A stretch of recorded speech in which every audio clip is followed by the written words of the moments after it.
Are we ready to go on the record then?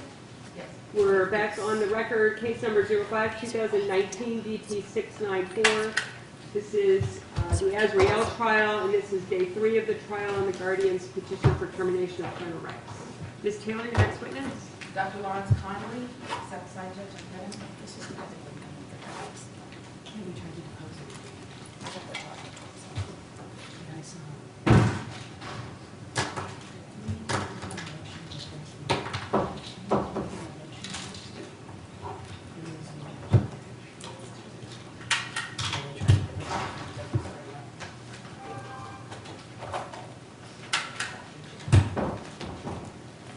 Good morning. This will be your spot right over here. And I'll start by having you raise your right hand. Do you solemnly swear or affirm that the testimony given this matter will be the truth, the whole truth, and nothing but the truth? I do. Okay, that's your spot.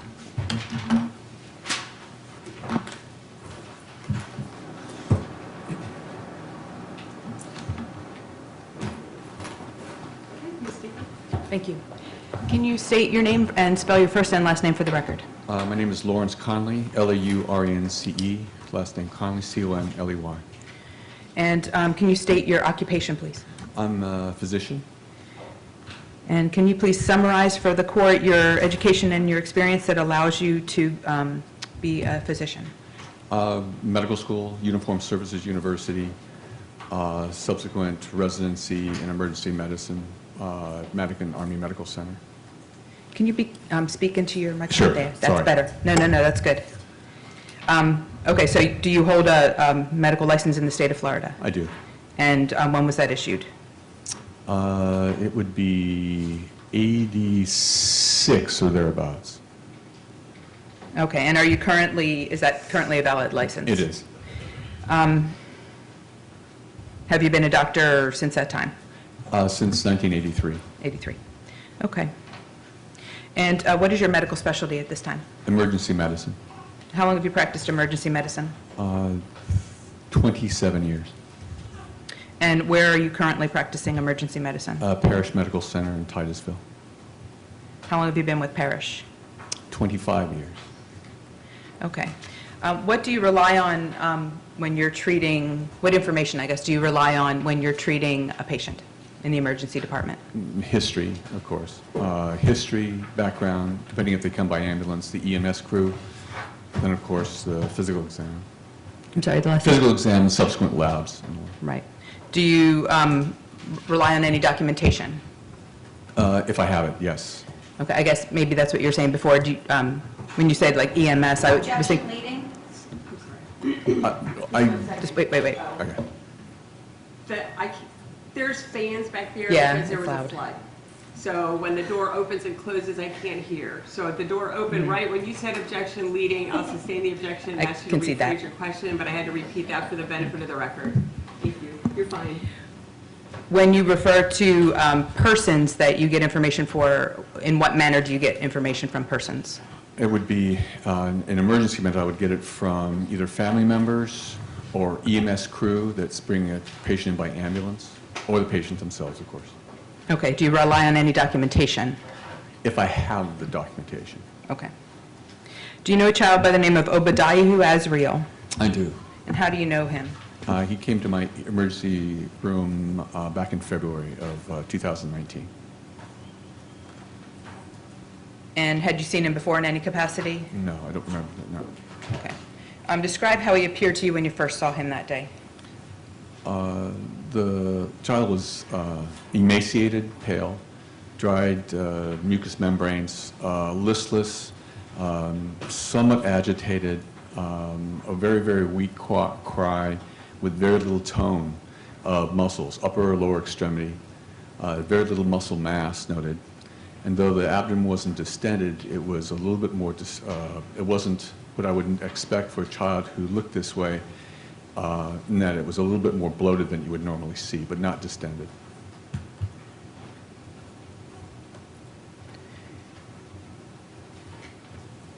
And based on appearance, do you have any history or any experience with children appearing that way to you in the past? And when I was in the military, I was chief of medicine at a MASH unit or a field hospital during the Bosnia conflict. I sent a unit to a refugee camp, my unit, part of my team, and I went and inspected. And the Bosnian Muslim community there. And I saw children similar, not quite as bad, but I saw similar, and these were malnourished children. Okay. What were your first concerns regarding this patient? Initially with this is stabilization of the child. The child is ill-appearing. The temperature was low, I forgot to mention that, hypothermic, which could be an indication of infection, but also be because of being malnourished. Low fat, low muscle mass, almost like a newborn when they're born. You have to swaddle them and get them warm, or they'll lose temperature because of their surface area. And this baby had no muscle mass at all, and so we went ahead and heated the baby up to see if it would respond. And did he respond at some point? Okay. He did. What medical interventions did you and your staff undertake for him? Trying to start an IV initially, IVs, warming, drew labs to see what his status was in terms of his nutrition status, any evidence of infection that we could tell. Once we had a line established, giving fluids as well as glucose, sugar, because these children, they need glucose at that point. Though his sugar wasn't bad, wasn't low, his blood sugar wasn't too low, we needed a supplement. And then, of course, arrange for transfer to a higher level of care. Okay. And when you say transfer to a higher level of care, where was it determined that he was going next? ORMC, if I'm not mistaken. That, Arnold Palmer. Arnold Palmer, Uh-huh. okay. You said try to start an IV. Was that accomplished? It was. Was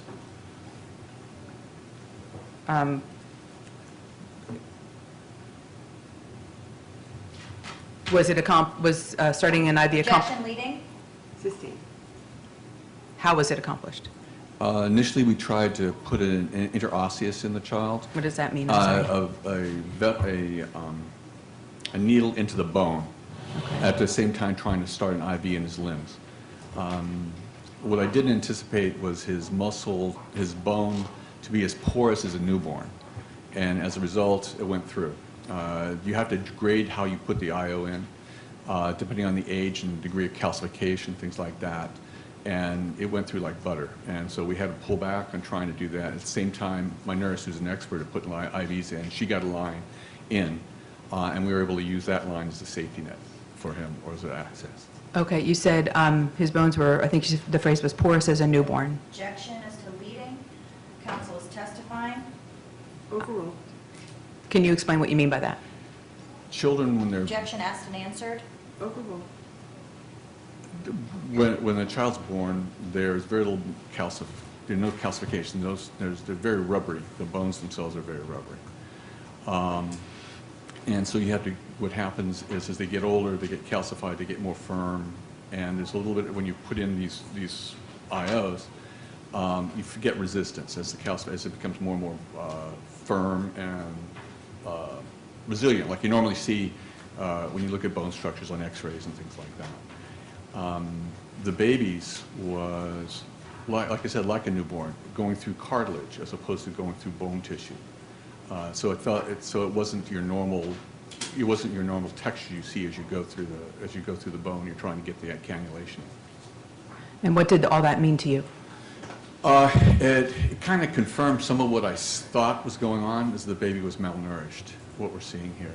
When I've seen other kids, not just in the refugee camp, but elsewhere, they can be emaciated. I see that with septic, infected kids, but they don't quite have this look about them. And so this looked more like malnourishment to me. Again, muscle mass, the way the child was kind of reaffirming with the IO, and then with the labs that I got on the child, kind of reaffirming that there may be a component of nutrition issues going on here as well. Okay, I don't remember if you defined what IO means. Could you- Interosseous, I apologize. Okay, that's okay. Interosseous accident. Okay.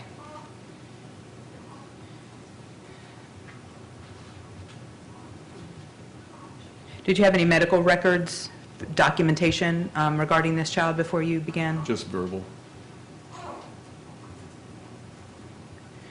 And did you make any diagnoses for him by the time he left your care? Well, what we could tell is that his hypothermia, his low temperature, is probably secondary to, again, what I talked about before was his muscle mass and his fat mass that he had, insulation, environmental kind of issue. He was found to be hypothyroid at that time, a little bit anemic, hypoproteinemic as well, so low protein, overall protein level as well, which kind of reaffirmed my suspicion that there is protein-calorie malnutrition going on. Okay, were you able to determine the cause of his malnutrition at that time? No. Okay, and I had to presume it was dietary, but I did not. okay, why presume dietary? Just simply because the information I had gathered from the officer that brought the baby in, saying that there was a modified diet that the child was on. And when I realized what it was described to me as mostly starch, if I'm not mistaken. That kind of clued me in on that. Were you given any information regarding breastfeeding or formula feeding? No. Okay. What were the most likely reasons at that point for the malnutrition? Objection, speculation, Actually, asked and answered. I think so. That's what I was saying. Did you ever receive any information that made clear that the malnutrition that you observed and determined was due to something other than failure to adequately feed? Objection, speculation, asked and answered. Overruled. You can answer. Could you ask the question again, please? Yes, I will try. Did you ever receive any information that indicated that his malnutrition that you observed and determined was due to something other than poor feeding? No. Okay. And when the child left your care that day, how did he look and act at that time compared with how you saw him at the beginning? He was. I felt marked improved. Temperature gone up to around 98. Very active. His cry went from a very weak cry to actually he became less listless, more attentive. Cry became stronger. Tried to suck. Started doing some of the more normal activities you see a child when you see they're improving. Spontaneous movement. The muscle tone became less. He was starting to trying to move his arms and legs, and not as floppy as he was earlier. And what kind of period of time are we talking about from the time you saw him until the time you left your care? I saw him in around noontime. Within about 50 minutes, I had already arranged for transfer out. He didn't get out because the transport getting to us till I think around 4 o'clock or thereabouts. I'm not exactly, but during that time frame, probably within about 2 hours, he had improved. Have you seen the child since that day? I have not, that I can remember. No. And did you have any contact with the biological parents of the child? No.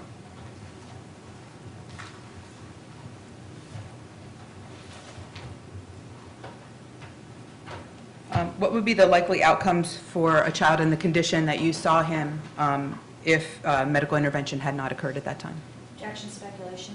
Overruled. Also, I'm going to object because this witness has not been tendered as an expert in order to give that opinion. Overruled. You can answer. Do you need me to repeat? If this child continued on like this, hypothermic, and eventually this child could die from what we saw here. We needed to intervene. The hypothermia in itself was an issue. The malnourishment is a slow-moving thing, but can become an issue for children. Okay. And what are the long-term effects of a child who's malnourished? Protein, calorie, An objection, lack of foundation as to this witness's knowledge as to long-term effects. This witness has only testified to the short-term effects that he's been able to witness in war-torn Bosnia and in the 2 hours that he observed this child. Sustained. His expertise is at emergency room treatment only. Then I have no further questions at this time. Okay, and 2 other people came in, so I'm not sure if they're, Those are family friends, and they are witnesses in the defense case. okay? So, I think the rule's been invoked, so they need to remain outside. okay, so, I don't know that they were, I didn't know they were coming today, so. Oh, they're the babysitters. Are- They're the newborn babysitters. Okay, but they will be testifying as witnesses, or are they just here? for Yes, the baby? yes, Okay. it's both, and I didn't know they, Before you leave, the rule of sequestration has been invoked, and that was invoked on the first day of trial. That requires that witnesses remain outside until they're called in to testify. It also prohibits the 2 of you from discussing your testimony or the proceeding or what you're asked or how you testify with anyone other than the attorneys involved in the case. So that's why I'm asking you to just step outside until you're called, and I thank you for being here. Yes, ma'am. Okay? And Judge, I would ask if they're here as babysitters, then I'd ask that the baby be removed so that the parents can concentrate. The baby's It's- eating, she's eating right now, so I- we'll I do don't that. have- She's not. After that, I'm sorry, I didn't realize that, but after that, I would ask that the units concentrate. I don't have a problem with the baby staying if the parents are more comfortable. Whatever they're more comfortable with, I don't have a problem with the baby being here. Thank you, Your Honor. Ms. Brito? thank you, Judge.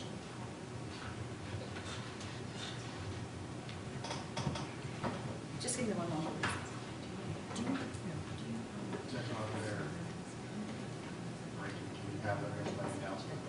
Oh, I'm sorry, we never announced for the record. We'll start on the left. Suzanne Taylor, Child's Best Interest Attorney. Jennifer Wilkins, Family Allies. I'm Britt Burrito, I'm here on behalf of the father, Robert Buskey. I'm sorry, Jennifer Mostert on behalf of the mother, Julia French. Thank you. Lindsay Sharp on behalf of her. Julia Buskey, mother. Rob Buskey, father. Thank you very much.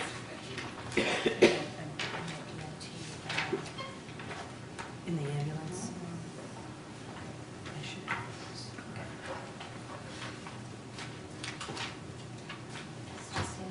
It's not 100% necessary. Good morning. Good morning. Dr. Conley, this is our first time being able to speak with each other. I tried to subpoena you for depo. Do you remember that? I remember, I subsequently remember, yes, there were people trying to get a hold of me, but nothing followed through. You were not served a subpoena to go to a deposition? Is that your testimony?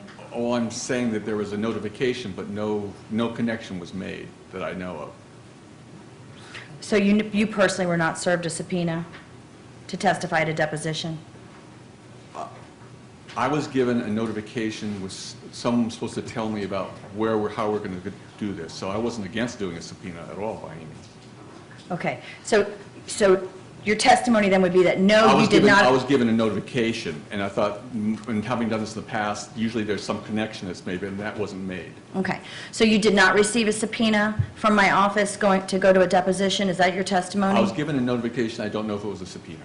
A notification, like a letter? Correct. You just don't recall if it was a letter or a subpoena Correct. served by a process server? Correct. Because I don't get it directly, it goes through the office. Okay. So the only history that you received in seeing this baby was from the EMT, correct? Yes, And the information that they obtained on scene, correct? correct. And the officer that was there with the baby. Is that a police officer? I think it was a police officer. Okay. And what about anybody from the Department of Children and Families? Did they give you any information? I don't remember hearing anything from the department, no. Was there ever a discussion about the child's religion with you? No. Okay. And did you ever have an opportunity to review the medical records from the pediatrician? From the pediatrician? No, I was just told what happened. You were told what happened by a police officer? Correct. Okay. So with that, were you handed any records from the pediatrician that was treating this baby? No, Did you have a conversation with the pediatrician that was treating the baby? did not. Were you given the name of the pediatrician that was treating the baby? I don't remember the name. I don't remember seeing. Do you think it would have been helpful in the emergency room had you been given that information to call the pediatrician and say, hey, what's going on with this baby? I had enough there to see what was going on with the baby, having seen this. As far as it wouldn't have changed anything I did to stabilize the baby or transfer the baby. Absolutely. But do you think it would have given you some insight as to how it got to this point? I didn't need to know how it got to, well, I take that back. I got information, I thought it was adequate, I thought I had information, the physical exam and what I see was consistent for that. So I didn't see anything that deviated, that would change my approach. And I understand because you're a scientist, right? I mean, doctors are science, it's science-based, correct? Correct. So you're assessing an emergent situation, correct? Okay. Would it surprise you to know that the mother had taken the baby to her pediatrician, to the baby's pediatrician, 7 days prior, complaining of weight loss? Well, I had that information. How did you have that information? That was given me by the police officer. That the mother took the baby to the doctor 7 days? I had that. If you look at Please, my let me notes- finish my question, because this Sure. is important. Oh, sure, sorry. You had information from the police officer that the mother took the baby to the pediatrician 7 days prior, complaining of weight loss? That the mother took the baby to the pediatrician 7 days earlier. Did you have the information that the mother complained to the pediatrician of weight loss at that time? I don't think I had that. I know that the end result was the pediatrician was worried about the weight loss from the information I got from the police officer. Right, you got secondhand information. I did. Not confirmed through records, correct? You never spoke, that's a yes? Yes. You never spoke to the pediatrician, Did right? not. You spoke to a police officer with no medical training at all whatsoever, perhaps not even a college degree, about what was going on with this baby, from what he heard from other people. Correct. Based on your training and experience, do you think 7 days prior the baby would have been in the same condition? Probably similar, yeah. Do you think 7 days prior that the doctor should have admitted the baby to the hospital? Objection, speculation. Sustained. Based on your training and experience, when did you think hospital intervention was necessary? When I saw the baby. What about before that? Do you think before it would have been necessary? Further evaluation would be a reasonable thing. Is there any way to tell when this baby got so critical? Maybe it was in the last 24 hours, right? No. I think this, what I'm seeing there with the muscle mass change like this in the thyroid, that's a long-term thing. Okay, well, let's go back. Is it 48 hours then? I think you could go farther back, What about 7 days prior? farther back. Okay. With the thyroid, the protein, and things that I saw, yeah, farther back. Right, so if a parent took a child, the parents took the child to the pediatrician, and the pediatrician said, just feed him more, did you think that was appropriate? You're asking about that particular thing? I think there need to be further about. And within 2 hours, the baby began to improve, correct? Correct. Okay. And the baby began to improve because the baby, were you aware, sorry, let me strike the previous question. Were you aware of how long the baby was outside prior to coming to the hospital? Outside, you're talking about from the ambulance to us? It was- So, in other words, did anyone tell you this? Did anyone tell you that the baby was outside in the cold weather for approximately 45 minutes prior to coming to the hospital? Did anybody tell you that the baby was in the ambulance, unclothed, with only a diaper for a period of time prior to coming to the hospital? No. Were you aware of what the weather was in February of 2018? Sure. It was chilly, right? Sure. And it was raining, right? I don't remember that. Okay. Do you think that perhaps having a baby outside for about 45 minutes, not properly clothed, would contribute to a body, especially a baby in this condition, to the temperature being low? Normal room temperature would have contributed to that. That's why you swaddled, again, newborns with that. In other Right. words, it doesn't have to be cold. It could be just room temperature that we have. It would be the child would not have the ability to get his temperature up the way it should be. Right. So it doesn't have to be in the cold. It could just, that's why we put the baby under lights. I understand. But did you know, did anyone tell you that this baby wasn't in room temperature before the baby came to you? Objection, ask and answer. Sustained. At any time were you aware of the time that the baby was outside before the baby came to you? No, I assume it was just a normal transit at that point. Say that again. You assumed what? It was a normal transit time for wherever point A to point B. You assumed that the baby came from inside a home to you? Well, home, ambulance, emergency Some room. structure to me. Right, Like, yeah, correct. right. So you relied on information possibly even lacking information about how that baby got to you. I mean, you can only rely on what they tell you, right? Correct. And what you see. Correct. Okay. I have no further questions. Ms. Mostert? Just one moment, please, Your Honor.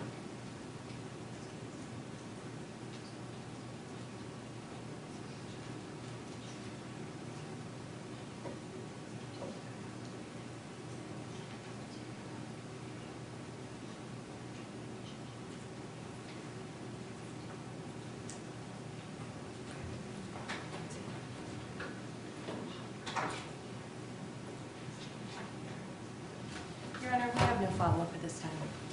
Read the questions. And I'm sorry, Ms. Billington, did you have any questions for Ms. Carney? Thank you very much, Doctor. I appreciate your time this morning. You're free to go about your day.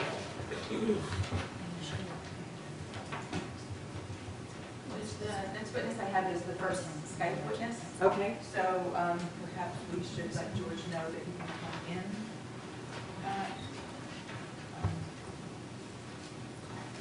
Your Honor, I don't think I have a phone number anyway. Your Honor, if we could have the name, we don't know who the first Skype witness is. If I just, who is it? Dr. Paloma. Okay.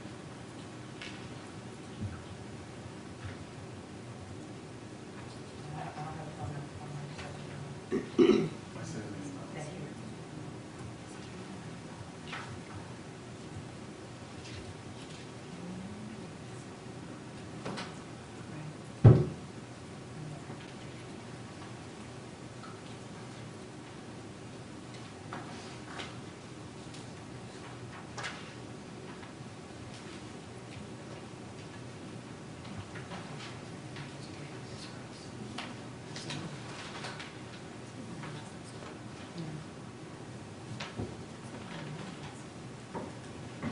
Actually, set it downtime, I can take some action.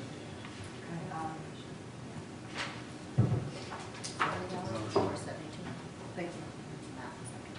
I was trying to double 72, and I was like, I'm at 146.